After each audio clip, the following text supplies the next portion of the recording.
இந்த குட்டி வந்து மாடக்குளம். ஷெல்டர்ல அப்பா சொன்ன அவர் தான் ரெஸ்க்யூ பண்ணியிருக்காரு.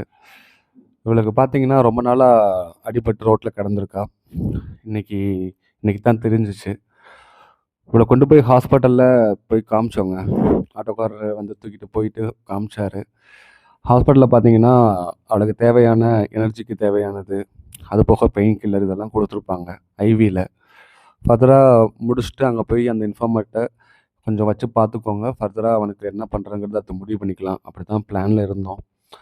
எல்லாமே டயக்னாசிஸ்லாம் பண்ணிட்டு, திரும்பி கொண்டு போய் அங்க வைக்கிறதுக்குள்ளயுமே இவ இறந்துட்டாங்க ஆட்டோலயே.